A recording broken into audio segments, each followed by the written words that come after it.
ልጆች ስወልድ ልጆቼ መናገርና ማዳመጥ ከጀመሩበት ሰከንድ ጀምሮ ነው ስለ ወሲብ መነግራቸውና ማስተምራቸው ቆይ አዳምጡኝ ቀልዴን አይደለም በባህላችንና በማህበረሰባችን ስለ ወሲብ ማውራት እንደ ኃጢያት እንደ ትልቅ ብልግና ነው የሚታየው አይደለ ገና ወሲብ ብላችሁ ስሙ ስታነሱ አንቺ ምን ሆነሽ ነው ስማም ሴት አይደለሽ እንዴ ብልግናሽ ምን ሆነሽ ነው ምናምን ትባላላችሁ ወላጆቻችን እኛ ፊት አይደለም ስለ ወሲብ ሊያወሩ ስለ ወሲብ ሊያስተምሩን ይቀርና ስሙን እንኳን አነሱትም አረኔ እርስ በርሳቸው ራሱ ስሙን የሚያነሱት አይመስለኝም አብዛኞቻችን ስለ ወሲብ የምናቀው ካደግን በኋላ ነው ከዛ ደግሞ ስለ ወሲብ የምንማርበት ወይ የምናቀበት መንገድም ጥሩ መንገድ አይደለም ከዛ በተጨማሪ ከ5 ሴት ህጻናት ውስጥ ቢያንስ አንዷ ወሲባዊ ጥቃት ወይ መደፈር ይደርስባታል እንደገና ከ8 ወንድ ህጻናት ውስጥ ቢያንስ አንዱ ወሲባዊ ጥቃት ወይ መደፈር ይደርስበታል ግን በዛ ሰዓት እነዚህ ህጻናት ምን እየተደረጉ እንደሆነ አያውቁት በጣም አብዛኞቹ ወሲባዊ ጥቃት የደረሰባቸው ህጻናት ካደጉ በኋላ የሚናገሩት ነገር ህጻኖኜ ምን እየተደረኩ እንደነበረ አይገባኝም ካደኩ በኋላ ነው ምን ያረጉኝ እንደነበረ ያወቅኩት ነው የሚሉት ኤንድ ህጻን ደፋሪ እኔንና እናንተን ነው የሚመስለው ግንባሩ ላይ ህጻን የሚደፍር ተብሎ አልተጻፈበትም ይሄ ሰው እነዚህን ህጻናት እያስፈራራ ወይንም እያሳሳቀ ወይንም እያጫወተ እድሜ ልክ የማይሻር ጠባሳ ይጥልባቸዋል እነዚህ ሰዎች አስተማሪዎቻቸው ሊሆኑ ይችላሉ ወላጅ ሊሆን ይችላል ዘመድ ሊሆን ይችላል ቤተሰብ ሊሆን ይችላል ጓደኛ ሊሆን ይችላል የሃይማኖት መሪዎች ሊሆኑ ይችላሉ አረ በስማም ፈጣሪ ያለ ልጆቼ ምን የማይሆኑም ፈጣሪ ይጠብቅልኛል እንዳትሉ ልጆቻችሁን የመጠበቅ ፕሮቴክት የማድረግ የማስተማርና ኢንፎርም የማድረግ ግዴታ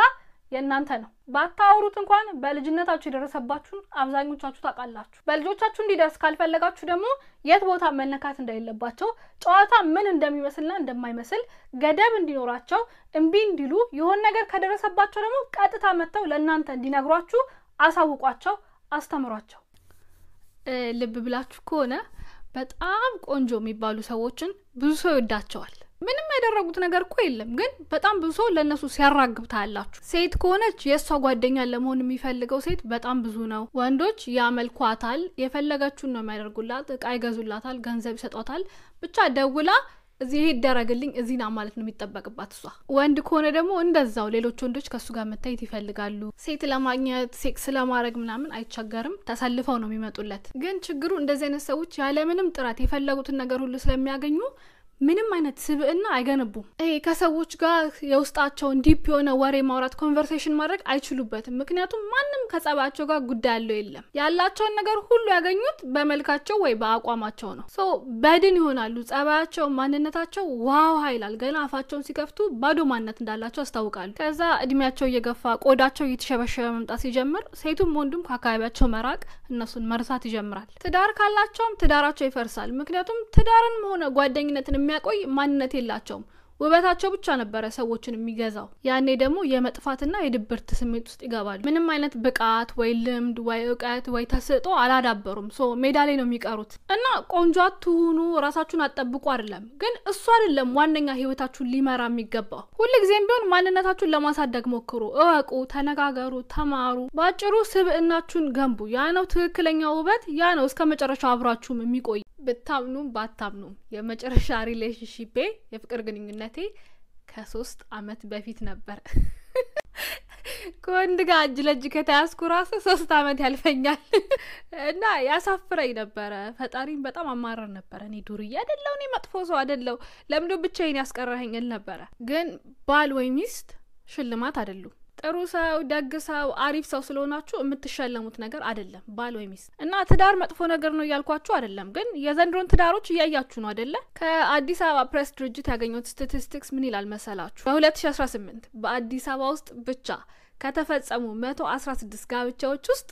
32ቱ በ3 አመት ውስጥ ለፍቺ ፋይል አርገዋል እኔ ብቻዬን መሆንና ወንድ ማሳደድ ሳቆም ስለራሴ በጣም ብዙ ነገሮችን መማርና ማወቅ ጀመርኩ ራሴን በጣም ማስተካከልና መቀየር ጀመርኩኝ ከ3 አመት በፊት ብታቆኝ ኖሮ በጣም ቀፋፊ ሰው ነበርኩኝ በዚች ባሁኗ ሰዓት ሲንግል ከሆናችሁ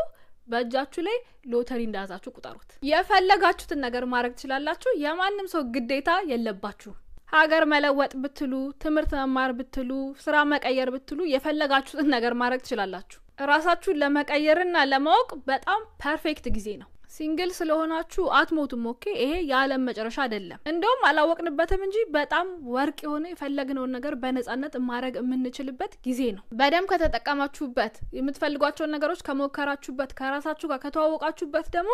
እስከ መጨረሻው ድረስ ህይወታችሁን የሚቀይር ጊዜ መሆን ይችላል ብዙ ጊዜ ከወንድ ጓደኞቼ ጋር ያወራሁኝ ይሄው ለማንንም አውርቼው አላቅም ላንቺ ብቻ ነው የነገርኩሽ ይሄንን ብለው የሆነ ወሬ ነግሩኛል ከዛ ግን የሚነግሩኝ ነገር ይሄን ያል ላንቺ ብቻ ነው የሚያስብል ነገር አይደለም ለኔ ጀስት የተሰማቸው ነገር ነው የነገሩኝ እና ይሄ ላንቺ ብቻ የሚያስብል ወሬ ነው እንዴ ምናምን እላለሁኝ በውስጤ ከዛ ግን ለምን እንደዛ እንደሚሉኝ ቆይቶ ገባኝ አብዛኞቹ ወንዶቻችንን ስሜት እንደሌላቸው ድንጋይ አርገን ነው የምንቆጥራቸው ቆፍጠን ማለት አለባቸው ምንም አይነት የሐዘን ወይ የሽንፈት ወይ የበታችነት ስሜት ማሳየት የለባቸው ትንሽ ልዘን ካለ አናታናቱን እንደቁሰዋለን አሁን አንተም ወንድ ነኝ ትላለህ ስለሚባሉ ስሜታቸውን ማሳየት የደካማነት ምልክት ነው ይመስላቸው የሚረዳቸው ስለሚያጡ ደግሞ ራሳቸውን በጭንቀትና በሐዘን ይመርዙታል ስሜታቸውን የሚረዳለ ስለማይመስላቸው ከፍተኛ ድብርት ውስጥ ይገባሉ አንዳንዶቹ ህመማቸውን ለማስታገስና ለመርሳት ሱስ ውስጥ ይደበቃሉ ሁሉም ሱሰኛ አዝኖ ነው ማለት አይደለም ግን በከፊል ከአይምሮ ሰላማቸው ጋር ያያዛል and ladies ሴቶች የችግሩ ትልቅ አካል እኛም ነን ይሄ ቆፍጣና ወንድ ምናም ካልሆነ ከወንድነት በታች ስሜት እንዲሰማው እናረጋዋለን ለዘብ ያለ ጸባይ ካለው ይሄ ሽልጥልጥ ምናም ይያላችሁ ፍጥራቱን ፈጣሪ ፈጠረው ማንነቱን እንዲጣላ ታርጉታላችሁ ከዛ በዛው አፋችሁ መልሳችሁ ስሜቱን አይነግረኝም ድብቅ ነው ምን እንደሚያስብ አላቅም ትላላችሁ ችግሩ እንዴት ሰርክል እንደሚሰራ ያያችሁት እኛ ሀገር ታላላቆቻችንን ማክበር ባህላችን ነው አይደለ ግን ታላቅን ማክበር ከልክ ያልፋልኛ ሀገር ታላላቆቻችን ስለሆኑና ስላከበርናቸው እኛን የመሳደብ የማዋረድና የማናናቅ መብት አላቸው ማለት አይደለም እና እውነት ለመናገር እንደኛ ትውልድ የተገፋ የተጨቆነ የተሰደበና የተዋረደ ትውልድ ያለ አይመስለኝም እኛ የቀደመው ትውልድ አሁን እኛ ያለንበትን ትውልድ ለማንቋሸሽ ለማጥላላት ለመሳደብ ለማዋረድ ያለው ኦብሴሽን ያለው ፍላጎት ያለው ፍቅር በጣም ነው የሚያስፈራው ንግግራቸው ሁሉ ሞራሊን ነው የሚሰብረው ይሄ የከሸፈ ትውልድ የማይረባው የሞተ የደነዘዘ ትውልድ እነሱ ለሰሩትም ላልሰሩትም ነገር እንዲከበሩ እንዲወደዱ እንዲወደሱ ነው የሚፈልጉት በእድሜ ስለበለጡን ብቻ እኛን የማንቋሸሽ የማዋረድና የመሳደብ ሙሉ መብት ያላቸው ይመስላቸዋል እውነታውና ታሪክን መለስ ብላችሁ ብታዩት ግን የነሱ ትውልድ ቅድስና ሲሰራ አይደለም የሚኖረው እነሱ የዘሩትን መርዝ ነው አሁን እያጨድን ያለነው እኛ ትውልድ እኮ ሰቆቃ ድህነትና ዘረኝነትን ወርሶ በራሱ ለመቋቋም በራሱ ራሱን ለማዳን እየሞከረ ያለ ትውልድ ነው ዞር ብላችሁ ከየትኛውም ጊዜ በላይ ስራ ፈጣሪዎች አሉት ባሁን ትውልድ ነው አብዛኛው አዲስ ቢዝነስ ባለቤቶችና ሲኢኦዎች እድሜያቸው ከ45 አይበልጥም ይሄንን ግራ የገባው ህይወት እንዴት መምራት እንዳለባችሁ ራሳችሁ እንዴት ማሻሻል እንዳለባችሁ ራሳችሁ እንዴት መቀየር እንደምትችሉ የሚነግሯችሁ መንገዱን የሚያሳዩዋችሁ የሚያስተምሯችሁ ሰዎች እንዳለ 95% በመቶ አትሊስት የኛ ትውልድ ሰዎች ናቸው የወረስነውን የደረቀና የገረጣ አበባ ውሃ ለማጠጣትና ለማዳን የምንታገለው እኛ ነን አብዛኞቹ በእድሜ የሚበልጧችሁ ሰዎች አስተሳሰባቸው ከእናንተ በጣም የወረደ ነው ግን ሽበት ስላወጡ ብቻ ከተጠያቂነት ነፃ የሚወጡ ይመስላቸዋል በእድሜ ስለበለጧችሁ ብቻ እግራችሁ ስር ተደፍታችሁ እንድታመልኳቸው ይፈልጋሉ የተሸከምነውን ጫና ሁሉ ተቋቁመን እየኖርን ያለነው እኛ ነን አልበዛም እንዴ ድሮ ልጅ ያለን አባቴ የሆነ ርዕስ ያነሳና በዚህ ጉዳይ ላይ ምን ታስባላችሁ ብሎ ጥያቄ ይጠይቀናል ከዛ እኛም የተሰማንን ነገር በአቅማችን ለማስረዳት እንሞክራለን በዛ የተነሳ ከልጅነት ጀምሮ የተሰማኝን ነገር አውጥቶ መናገር ለኔ ቀላል ነበር ከዛ ግን ሳድግ በማህበረሰቡ ድምጼን መቀማት ጀመርኩ አንቺ ሴት አይደለሽ እንዴ እስኪ ዝም በይ እባላለሁ በሆነ ነገር ላይ ጠንካራ አስተያየት ከሰጠው ወይ ከተከራከርኩኝ እቺ መንዳሬ ምናምን ይሉኛል እሰደባለሁ አንቺን ያገባ ተቃጠለ በስማ ምናምን ይያሉ ያሳቅቁኝ ነበር ሚሶጂኒስቲክ ማህበረሰቡ ስትኖሩ ሴት ልጅ ጸጥለጥ ብላ እንድትገዛና ለባሏ ወጥ እንድትወጣውጥ ብቻ ነው የሚፈልገው የመጀመሪያው የሴት ልጅ የውበት መለኪያችን አንገቷን የደፋች አይናፋር ሴት ናት ፊልሞቻችንን እንኳን ብታዩ ቆንጆዋ ሴት ዝም ያለችው ዝምተኛዋ አይናፋሯ ናት የማትፈለገው ተንኮለኛዋ ነገረኛዋ ወንዳውሏ ሴት ግን የተሰማትን ነገር አጥታ የምትናገረው ሴት ናት ያ ማንነቴን አስተዳደጌን ራሴን እንድጣላ ና እንድቻማቀቅበት አርጎኝ ነበር ዝምተኛ አይናፋር ሴት ለመምሰል ሞክራለሁ ግን ያ ትክክለኛ ማንነቴ ስላልነበረ ያሰቃየኛል እና ዛሬ ማርቼት ነው ዓለም አቀፍ የሴቶች ቀን ነው ያሁን አመት ርዕስ ደግሞ በሚገርም ሁኔታ ብሬኪንግ ዘ ባይስ ነው ያ ማለት ደግሞ ሴት በመሆናችን ብቻ ራሳችንን እንዳንሆን የሚያግዱንን ባህሎች አስተሳሰቦችና መድሎች ሰባብሮ መጣል ነው እና ሶሻል ሚዲያ ላይ ስገባ በተለይ ደግሞ ቲክቶክ ላይ ሴቶች እህቶቼ የተሰማችሁ ነገር ስትናገሩ ስትጠይቁ ስትመልሱ ስትስቁ ስታስቁ ስታሳቅቁ ማየት ልቤ በጣም የሚያስደስተው የሚገፋባችሁን ስድብና ተጽዕኖ ተቋቁማችሁ በአደባባይ ወጣችሁ የተሰማችሁን ነገር ስትናገሩ ማየት የፈለጋችሁትን ነገር ስታርጉ ማየት ለኔም እንደገና ሌሎች ድምጽ ላይ የሌላችሁ በጣም ብዙ እህቶቻችሁም ትልቅ ብርታት ነው የምትሆኑት ከናንተ በኋላ ለሚመጡት ሴቶችም መንገድ እየከፈታችሁ ነው ፕሊዝ መቼም እንዳታቆሙ መልካም ሴቶች ቀን ይሁንላችሁ እርዳታሽ ያስፈልገኛል እያላችሁ ሜሴጅ ከምትልኩልኝ ሰዎች ውስጥ 80% የምትሆኑት ሴቶች ናችሁ ከ80% ውስጥ 65% የምትሆኑት ደግሞ ጥያቄያችሁ በጣም ተመሳሳይ ነው። ባሌ ወይ ቦይፍሬንዴ ይዘጋኛል፣ ያንቋሽሸኛል፣ ይሰድበኛል፣ እሱ ሲፈልግ ብቻ ነው የሚያናገረኝ፣ ወይ ደግሞ ፍቅረኛ ወይ ባሌ ሌላ ሴት ጋር ይሄዳል መሰለኝ፣ ቺት ያደርግብኛል መሰለኝ፣ ምን ላድርግ ነው ጥያቄያችሁ። እና ይሄንን ጥያቄ በኢንቦክስ ጠየቁኝ እንጂ በጣም ብዙ ሴቶች እንደዚህ አይነት ችግር እንዳለባችሁ አውቃለሁ። ጠቅላላ አድርጌ ለሁላችሁ መልስላችሁ ብዬ ነው የምነግራችሁ። ነገር ሊያሳምማችሁ ይችላል፣ ግን እየመረራችሁም ቢሆን ተቀበሉኝ። ይሄ የሚዘጋሽ ወይንም ደግሞ እሱ ሲፈልግ ብቻ የሚያናግርሽ፣ አንዳንዴ የሚሰድብሽ፣ የሚያንቋሽሽሽ፣ ሌሎች ሴቶች ጋር የሚያወራ ወይም ደግሞ ባስካለ ሌሎች ሴቶች ጋር የሚሄደው ባልሽ ወይም ፍቅረኛሽ አንቺ በተራሽ እሱን ብትሰድቢው ብትዘጊው ብታንቋሽሽው ሌላ ወንድ ጋር ብትሄጂ ከሌላ ወንድ ጋር ብታወሪ የሚታገስሽ ዝም የሚልሽ ይቅር የሚልሽ ይመስልሻል? አይልሽም። ምክንያቱም አብዛኞቹ ወንዶች ለእንደዚህ አይነት ነገር ምንም አይነት ትዕግስት የላቸውም። የፈለገ ሊወዷት ይችላሉ፣ ግን ከየትኛውም ሴት በላይ ክብራቸው ይበልጥባቸዋል።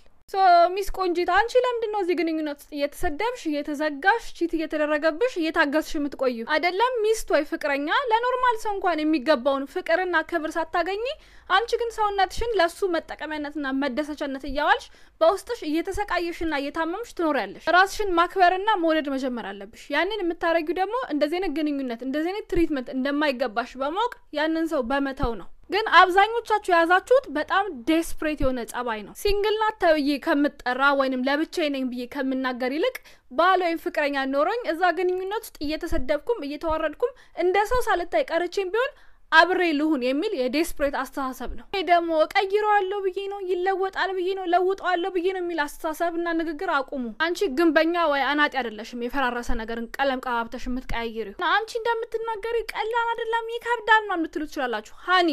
ምንም ነገር እንደሚባለው ቀላል አይደለም፣ ግን ግዴታ ማድረግ አለባችሁ። ራሳችሁን የምትወዱ ከሆነ ራሳችሁን የምታከብሩ ከሆነ ይሄንን ማድረግ ግዴታችሁ ነው። ወንዶችም ሴቶችም ብትሆኑ መጀመሪያ ራሳችሁን ውደዱ፣ ራሳችሁን አክብሩ። ከዛ በኋላ ማንን በህይወታችሁ ማቆየት እንዳለባችሁና ማባረር እንዳለባችሁ ለማወቅ በጣም ቀላል ነው የሚሆንላችሁ። የሚወዳችሁና የሚያከብራችሁ ሰው እስኪመጣ ደግሞ ለብቻ ሆኖ መታገስና መጠበቅ ምንም ችግር የለውም። አትሞቱም ሲንግል ስለሆናችሁ።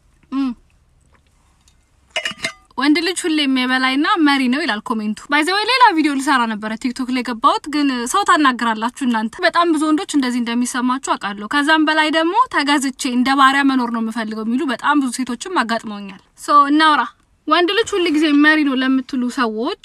መሪነት ወይም ሊደርሺፕ በጾታ ተመርጦ የሚሰጥ ነገር አይደለም። አንጠልጥላ ስለተወለድክ ብቻ የመሪነት ወይም የገዢነት ብቃት አለህ ማለት አይደለም። ጥሩ መሪዎችን አይታችሁ ከሆነ እኔ መሪ ነኝ እኔን ተከተሉኝ ብሎ በየመንገዱ ስለለፈለፉ ሳይሆን ሰዎች እነሱን መከተል ስለፈለጉ በእነሱ መመራት ስለፈለጉ ነው የሚከተሏቸው። ምክንያቱም ሊደርሺፕ ስኪል ነው፣ ብቃት ነው። እዛ ነው ዩኒቨርሲቲ ውስጥ ሊደርሺፕ ስኪልና ማኔጅመንት የምትማሩት። ምክንያቱም በትምህርት ወይንም በልምድ የሚዳብር ብቃት ነው እንጂ በተፈጥሮ ወንድ ስለሆንክ ብቻ ተመርጦ የተሰጠ ማንነት አይደለም። እና ብዙ ጊዜ አብዛኞቻችሁ ሰበባችሁ ሃይማኖት ነው። እውነታው ግን አብዛኞቻችሁ የሆነ ነገር እንኳን ምሩ ተብሎ ቢሰጣችሁ አይደለም ራሱን የቻለው ሙሉ ሰው ልትመሩ ይቅርና የራሳችሁን አስተሳሰብና ህይወት እንኳን በስነ ስርዓት መምራት አትችሉ። ወንዶች ብቻ ሳትሆኑ ሴቶችን ብትሆኑ አስባችሁ የምታረጉት ነገር በጣም ትንሽ ነው። እኔ ባሌ ሊደርሺፕ ስኪል ካለው ጥሩ መሪ ከሆነ ወድጄ ፈቅጄ እመራለታለሁ። ምክንያቱም በምርጫው አምናለሁ፣ እተማመንበታለሁ። ወደዳችሁትም ጠላችሁትም እውነታው የጾታ ሳይሆን የብቃት ጉዳይ ነው። አገሪቷ ላይ አሉ የሚባሉ ትልልቅ ድርጅቶችን የሚመሩት ሴቶች ናቸው። ለምሳሌ ራይድ እና ኢትዮ ቴሌኮም። በፍቅር የምትወዱት ዩቲዩብ እንኳን የሚመራው በሴት ነው። መከተል ደግሞ ምንም ችግር የለውም። ማጆሪቲው አብዛኞቻችን መሪ ሳንሆን ተከታዮች ነን። and that's fine.